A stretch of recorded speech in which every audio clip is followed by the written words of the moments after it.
Praise the lord. ప్రభుయేసు నామములో అందరికీ వందనములు. యేసయ్య మాటను ఈ కార్యక్రమాన్ని వీక్షించడానికి ప్రేమతో మిమ్మల్ని ఆహ్వానిస్తున్నాను. ఈ దినము అపోస్తలుడైన పౌలు రోమీయులకు రాసిన పత్రిక 15వ అధ్యాయము 7వ వచనం నుండి 13వ వచనాల వరకు మనము ధ్యానించుకుందాం. కాబట్టి క్రీస్తు మిమ్మును చేర్చుకొనిన ప్రకారము దేవునికి మహిమ కలుగునట్లు మీరును ఒకరినొకడు చేర్చుకొనుడి. నేను చెప్పినదేమనగా, పితరులకు చేయబడిన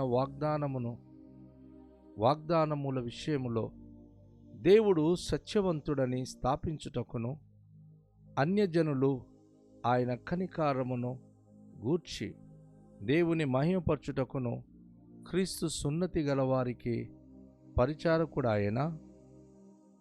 అందు విషయమై ఈ హేతువు చేతను అన్యజనులలో నేను నిన్ను స్తుతింతును, నీ నామ సంకీర్తనము చేయుదును అని వ్రాయబడి ఉన్నది. మరియు అన్యజనులారా, ఆయన ప్రజలతో సంతోషించుడి అనియు, మరియు సమస్త అన్యజనులారా ప్రభువును స్తుతించుడి, సకల ప్రజలు ఆయనను కొనియాడుదురుగాక అనియు చెప్పి ఉన్నది.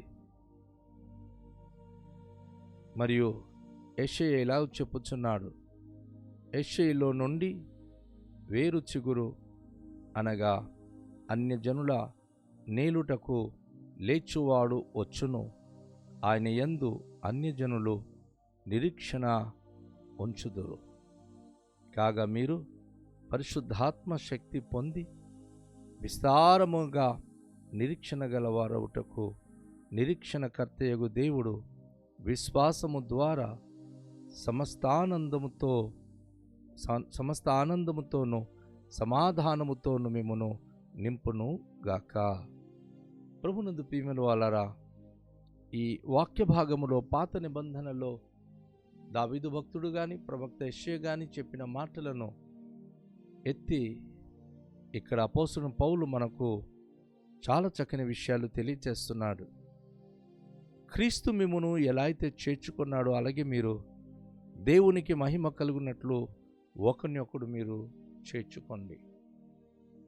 ఈరోజు ఇతరులను చేర్చుకోవడానికి నా మనసు ఇరిగిపోయిందండి, వారికి మళ్ళీ నేను చేర్చుకోలేను అని ఖరాఖండిగా మనం చెప్పేస్తున్నాం.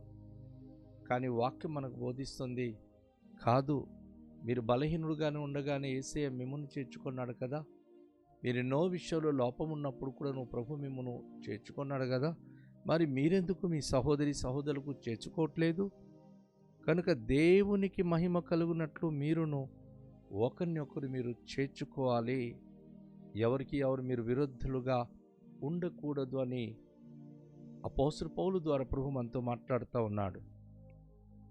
అదేవిధంగా అపోస్తలుడైన పౌలు అంటున్నాడు, నేను చెప్పినదేమనగా, పితరులకు చేయబడిన వాగ్దానము విషయములో దేవుడు సత్యవంతుడని స్థాపించుటకును, అన్యజనులు ఆయన కనికారమును గూర్చి దేవుని మహిమపరచుటకును క్రీస్తు సున్నతి గలవారికి పరిచారకుడాయెను.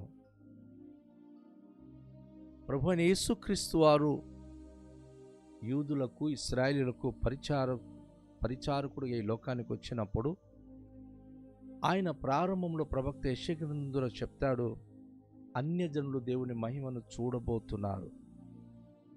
దేవుడు సత్యవంతుడు, తన ప్రజలను ఎప్పుడు విడిచిపెట్టడు అని స్థాపించడానికే ఆయన వాగ్దానం చేశాడు కదా.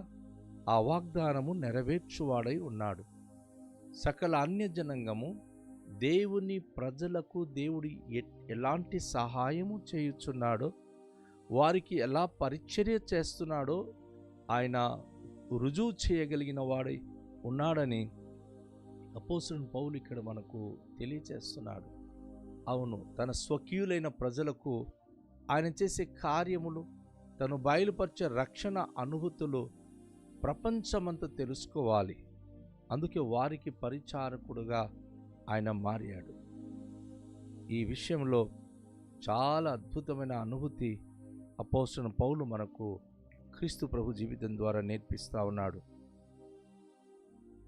ఇందు విషయమై ఈ హేతు చేతను అన్యజనులలో నేను నిన్ను స్తుతింతును, నీ నామ సంకీర్తనము చేయుదును అని వ్రాయబడి ఉన్నది. ఎంత అద్భుతమైన విషయం కదా.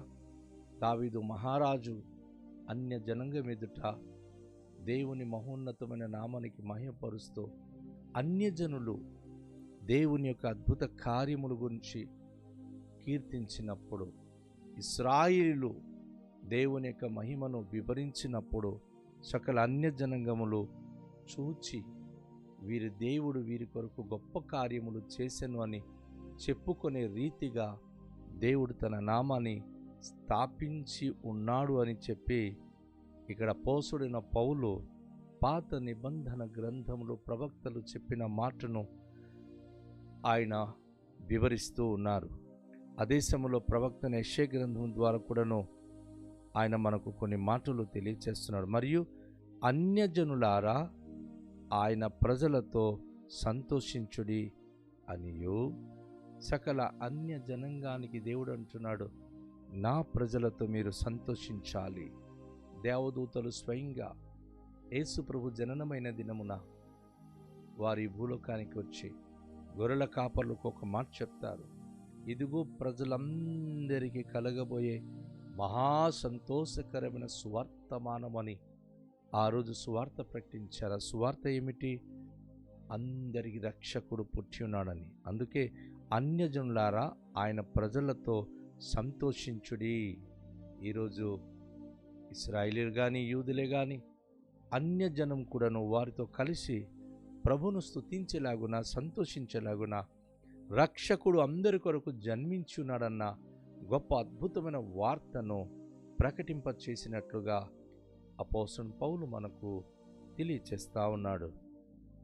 మరియు సమస్త అన్యజనులారా ప్రభువును స్తుతించుడి, సకల ప్రజలు ఆయనను కొనియాడుదురుగాక అని చెప్పుచున్నది. అవును, సకల ప్రజలు, సకల అన్యజనులు, భూమి మీద ఉన్న భూదిగంతముల వరకున్న సకల ప్రజలు ప్రభు నామమును బట్టి ప్రార్థించాలి, ప్రభును స్తుతించాలి, ప్రభును కొనియాడాలి అని పాత నిబంధన గ్రంథములో ఏ ప్రవచన వాక్యమైతే చెప్పబడిందో, ఒకప్పుడు యేసు ప్రభు దేవుడు కేవలం యూదుల ఇశ్రాయేలు దేవుడు అన్నారు. కానీ ఈరోజు యావత్ ప్రపంచమంతా కూడా మహిమగల దేవుడు కొనియాడబడుతున్నాడు, పూజింపబడుతున్నాడు, మహిమపరచబడుతున్నాడు. గొప్ప ఆశీర్వాదములతో ప్రపంచమంతా కూడా తనను కొనియాడి స్తుతించగలిగే భాగ్యవంతులై ఉన్నారు. అవును, ప్రవక్త యెషయా గ్రంథంలో ప్రవక్త అంటున్నాడు, యెషయా మొద్దు నుండి చిగురు పుట్టెను, అది అంకురంగా ఎదిగించి ఫలించెను అని. అనగా అన్యజనులు నేలుటకు లేచువాడు వచ్చును, ఆయన యందు అన్యజనులు నిరీక్షణ ఉంచుదురు. ఎంత గొప్ప మాట అండి ఇది. సకల అన్యజనులకు ప్రభువైన యేసుక్రీస్తు ఏలును. ఈరోజు నిజంగా ప్రపంచవ్యాప్తిగా ఉన్న సకల అన్యజనాంగం, సకల భూమి మీద ఉన్న సకల ప్రజలు ప్రభువైన యేసుక్రీస్తు వారి యొక్క ఆధిపత్యం కింద ఉన్నారు. ఆయన అందరికీ ఏలువాడై ఉన్నాడు. అందరూ ఆయన సన్నిధిలో జీవించే భాగ్యవంతులై ఉన్నారు. యెషయా మొద్దు నుండి పుట్టిన చిగురు అది అంకురంగా ఎదిగి ఫలించి ఈ భూలోకమంతా ప్రాకి సకల మానవ జాతి తనలో జీవించే ధన్యత ఆధిక్యత ఇచ్చి ఉన్నాడు. కనుక ఈ విషయం చాలా అద్భుతమైనది. కాగా మీరు పరిశుద్ధాత్మ శక్తి పొంది విస్తారముగా నిరీక్షణ గలవారవుటకు నిరీక్షణకర్తయగు దేవుడు విశ్వాసము ద్వారా సమస్త ఆనందముతోనూ సమాధానముతోనూ మిమ్మును నింపునుగాక. అపోస్తలుడైన పౌలు ఈరోజు రోమా సంఘానికి ఆయన తెలియచేస్తూ పరిశుద్ధాత్మ శక్తితో మీరందరూ నింపబడాలి, విస్తారమైన నిరీక్షణ గలవారై నిరీక్షణ కర్తయగు దేవుడు విశ్వాసము ద్వారా సమస్త ఆనందంతో సమాధానంతో మిమ్మల్ని నింపాలని చెప్పి ఈ ఆశీర్వచనాలు వారికి తెలియచేస్తూ ఉన్నాడు. ప్రతి ఒక్కరూ పరిశుద్ధాత్మ శక్తి పొందినప్పుడు వారిలో ఒక నిరీక్షణ కలుగుతుంది. ఈ నిరీక్షణ కూడా నిరీక్షణకర్త అయిన దేవుడి దగ్గర నుంచి వస్తుంది. అది కేవలం విశ్వాసం ద్వారా నిరీక్షణ మనకు అనుగ్రహింపబడుతుంది. కాబట్టి ఎంతమంది బిడ్డలైతే దేవుడు పరిశుద్ధాత్మ పొంది ఉన్నారో, విస్తారమైన నిరీక్షణ కలిగి ఉంటున్నారో, వారిలో 2 విషయాలు దేవుడు నిండుగా ఇస్తున్నాడు. ఒకటి, సమస్త ఆనందము, సమాధానము. సమస్త ఆనందంతోనూ సమాధానంతోనూ ఆయన ప్రతి ఒక్క బిడ్డలకు నింపుతున్నాడు.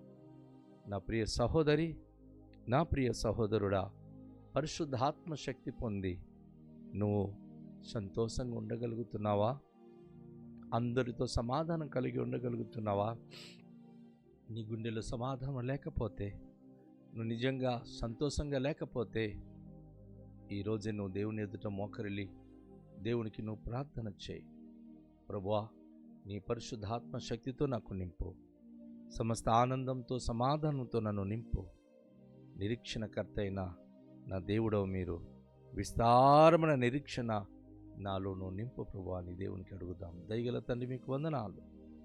ఈ ప్రశస్తమైన సమయంలో నిరీక్షణ ఆధారమైన మా దేవ, మాలో సమస్త ఆనందంతోనూ సమాధానముతోనూ నింపి ప్రభువా, మా జీవితంలో గొప్ప నూతన కార్యములు జరిగించుమని, మీ మహిమ కొరకే మమ్మల్ని విస్తారమైన నిరీక్షణ గలవారుగా ఉంచుమని కృతజ్ఞత స్తోత్రాలు మీకే చెల్లిస్తూ యేసు నామములో ప్రార్థిస్తున్నాము తండ్రి, ఆమేన్. అందరికీ షాలోం. ప్రభు మనలను దీవించునుగాక.